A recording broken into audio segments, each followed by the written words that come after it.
غرض ان لوگوں کے سوا کسی پر اپنی زینت اور سنگھار کے مقامات کو ظاہر نہ ہونے دیں، اور اپنے پاؤں ایسے طور سے زمین پر نہ مارے کہ جھنکار کانوں میں پہنچے۔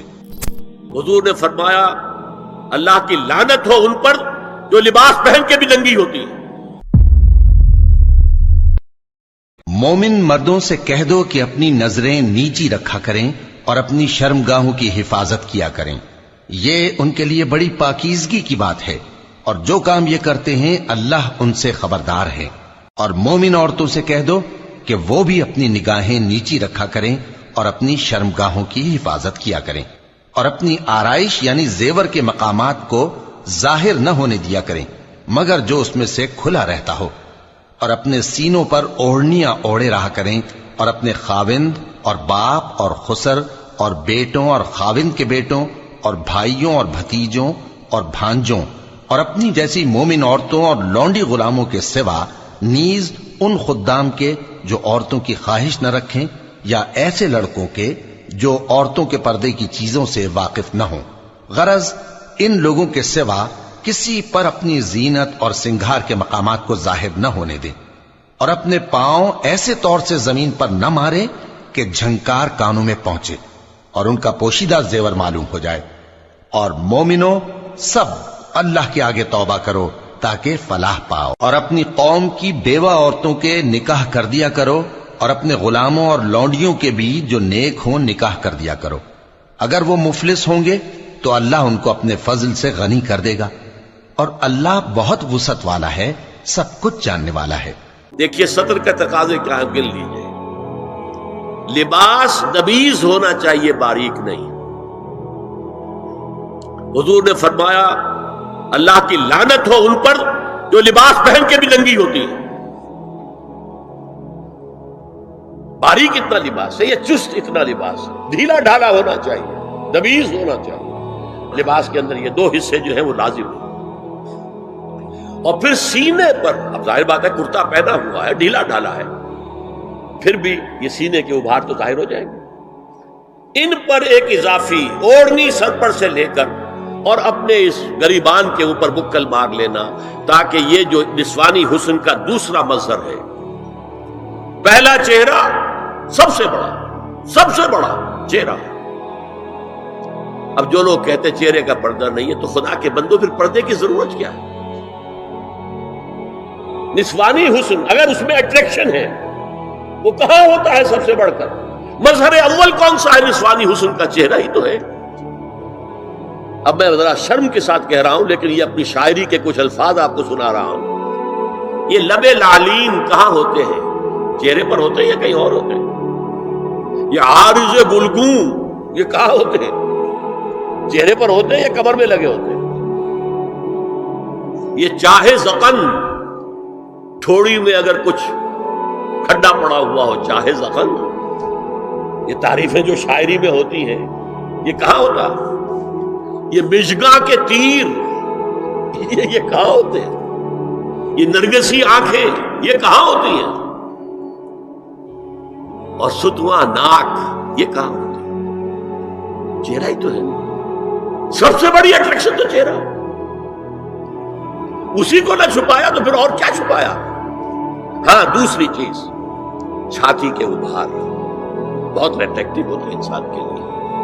اس کے لیے یہ ہے کہ وَلْيَضْرِبْنَ بِخُمُرِهِنَّ عَلَى جُيُوبِهِنَّ، کرتا بھی نبیز کپڑے کا ہو، کرتا جو ہے ڈھیلا ڈھالا بھی ہو، شلوار اور نبیز تر کپڑے کی ہو، ڈھیلی ڈھالی ہو، اور اوڑھنی کا بکل جو ہے اپنے سینے پر مار لیا جائے۔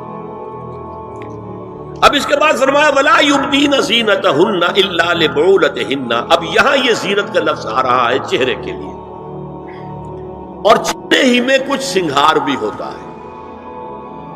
کوئی سرما لگایا ہوا ہے، فرض کیجئے کسی اور طرح کا کوئی زیور پہنا ہوا ہے، گلے میں پڑا ہے، کانوں میں بندے ہیں وغیرہ وغیرہ، یہ زینت چہرہ، اور اس کے ساتھ کوئی بناؤ سنگھار کا معاملہ جس کی کہ حضور صلی اللہ علیہ وسلم نے تلقین کی ہے۔ عورت کو گھر میں بن سنور کر رہنا چاہیے، شوہر کے لیے ایٹریکٹیو رہنا چاہیے، خاص طور پر شوہر جب آنے والا ہے شام کو دفتر سے، اس وقت عورت جو ہے بدصبر کر رہے ہیں، اس لیے کہ اصل مقصد کیا ہے؟ جتنی بھی انسان میں سیکشول انرجی ہے وہ مرکوز رہے شوہر اور بیوی کے درمیان. یہ فلسفہ ہے، ادھر ادھر نگاہ جائے نا. جتنا یہ بانڈ آف لو ان اسپاؤسز کے درمیان مضبوط ہوگا، اتنا ہی خاندان کا ادارہ مضبوط، صحت مند اور اگلی اولاد کی تربیت کے لیے مثبت ماحول.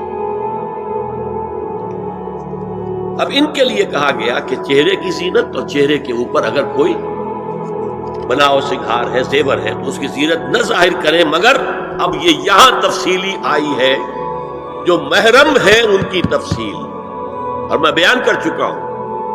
محرم وہی ہے صرف جن سے کبھی کسی حال میں شادی نہیں ہو سکتی. بھائی سے کسی حال میں شادی نہیں ہو سکتی، باپ سے، دادا سے، چچا سے کسی حال میں شادی نہیں ہو سکتی، ماموں سے کسی حال میں شادی نہیں ہو سکتی. ہاں چچا کے بیٹے سے ہو سکتی ہے، وہ نامحرم ہے. ماموں اور خالہ کے بیٹے سے ہو سکتی ہے، وہ نامحرم ہے. تو فرمایا کن کے سامنے ظاہر کر سکتی ہے؟ الا لبعولتہن، سب سے بڑھ کر تو شوہر، او آبائہن، اور یہ آپ نے باپ. اچھا باپوں میں نوٹ کی دیے، باپ حقیقی ہو، اخیافی ہو، اللاتی ہو یا رضاعی ہو، یہ چاروں قسم کے باپ اس میں شامل ہیں. جس عورت نے دودھ پلایا تھا اس کا شوہر بھی باپ بن گیا. او آبائے بعولتہن، اپنے شوہروں کے باپ، یا ابنائہن، ان کے اپنے بیٹے. بیٹوں میں بھی آئیں گے چاروں، اللاتی، اخیافی، عینی اور رضاعی.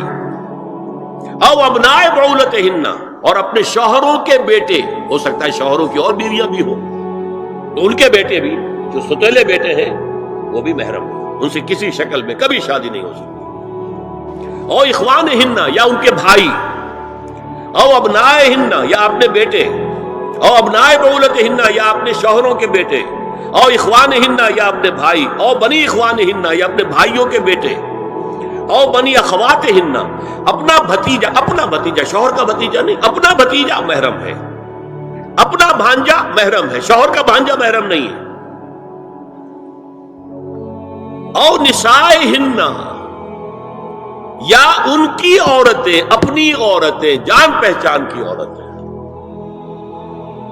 ہر عورت بھی محرم نہیں ہے، نوٹ کر لیجئے. نسائہن، عورتیں بڑی بڑی قطامائیں ہوتی ہیں، وہ کیا کیا فتنے اٹھاتی ہیں، آتی ہیں گھروں کے اندر، کیا ذریعہ بنتی ہے پھر پیغام رسانی کا، اور خرابی پیدا کرتی ہیں. اور اس میں کمال ہے جو مجھے واقعہ سنایا پروفیسر یوسف سلیم چشتی مرحوم نے سر سید احمد خان کے بارے میں. اب وہ زمانہ یاد کیجیے سر سید کا، ابھی انگریزی حکومت باقاعدہ جو ہے وہ ملکہ وکٹوریہ کی شروع ہوئی ہے. روب کتنا ہے انگریز کا. اور لیفٹیننٹ گورنر جو ہے یو پی کا، وہ کہتا ہے سر سید احمد خان سے کہ ہماری میری بیگم آپ کے اہلیہ سے، آپ کے گھر والیوں سے ملنا چاہتی ہے. سر سید نے جواب دیا، ہماری عورتوں کا اجنبی عورتوں سے بھی پردہ ہے، ہماری عورتیں آپ کی بیگم سے نہیں مل سکتی. میرا سر جھکتا ہے. او ما ملکت ایمانہن، یا جو ان کے داہنے ہاتھوں کی ملکیت ہو، باندیاں، غلام. اس میں عرض کر چکا ہوں کہ اس میں کافی اختلافات ہیں. یہ بھی ہے کہ اس سے مراد صرف باندیاں ہیں، غلام مرد نہیں. یہ بھی ہے کہ مرد بھی ہے، اور یہ بھی ہے کہ مرد جب تک کہ وہ بالغ ہو. لیکن میں اس بحث میں یہاں نہیں جانا چاہتا، یہ پھر فقہ کی بحث ہو جائے گی. اب التابعین غیر اولی الاربہ، کچھ ایسے لوگ بھی ہوتے ہیں، کوئی کسی کے گھر میں کوئی اندھا آدمی رہ رہا ہے، یا کوئی اور کسی وجہ سے کوئی مریض ہے، اسے آپ نے بنا دے رکھی ہے، انہیں عورتوں سے کوئی سروکار نہیں ہوتا. اب الطفل الذین لم یظہروا علی عورات النساء، یا وہ بچے کہ جن پر ابھی عورتوں کے پوشیدہ حالات واضح ہی نہیں ہے، پتہ ہی نہیں ہے انہیں، ابھی انہیں جنس کا کوئی احساس ہی نہیں. یہ ہے فہرست جو دی گئی ہے کہ جن کے سامنے عورت کھلے چہرے کے ساتھ اور اپنی جو اضافی زینت بھی ہو، کوئی زیور وغیرہ یا کوئی بھی سرما وغیرہ ڈالا ہوا ہے یا کوئی سرخی کوئی لگائی ہے معمولی سی، تو اس کے ساتھ آ سکتی ہے. اور یہ وہ رشتے ہیں کہ جن سے کسی حالت میں بھی نکاح نہیں ہو سکتا. لہذا وہ ذہن ادھر جاتا ہی نہیں ہے، نارمل آدمی کا ذہن ادھر جائے گا ہی نہیں. ہم رہ رہے ہیں کہ اب نارمل فضا کے اندر، جس کو میں نے کہا انسیسٹ بڑھتا جا رہا ہے، اس کی مثالیں ہمارے معاشرے کے اندر بڑھتی چلی جا رہی ہیں. وَلَا يَضْرِبْنَ بِأَرْجُلِهِنَّ لِيُعْلَمَ مَا يُخْفِينَ مِنْ زِينَتِهِنَّ، اور چلتے ہوئے اپنے پاؤں زور سے نہ ماریں کہ ان کی زینت ظاہر ہو جائے. اگر کوئی پازیب پہنی ہوئی ہے، کوئی جھنجھنو وغیرہ ہے، تو اب اگر پاؤں مار کر چلے گی تو خام خواہ ذہن جائے گا بیٹھے ہوئے کا کہ کوئی خاتون جا رہی ہے. پلٹیں گے، دیکھیں گے، نگاہ دیں گے. یہاں تک اس کے علاوہ یہ بھی ہے، تعطر کے بارے میں فرمایا ہے کہ اگر عطر لگا کر کوئی عورت گھر سے نکلی ہے، اذا استعارت المرأة فمرت على القوم ليجدوا ريحها فهي كذا وكذا قال قولا شديدا. اس ابو داؤد کی روایت حضور نے فرمایا جب کوئی عورت عطر لگا کر، خوشبو لگا کر نکلتی ہے کہ لوگ اس کی خوشبو سونگیں یا اس پر مطلع ہو جائیں تو ایسی ہے، ایسی ہے. بہت سخت الفاظ حضور نے استعمال کیے کہ جس کو راوی نے نقل نہیں کیا.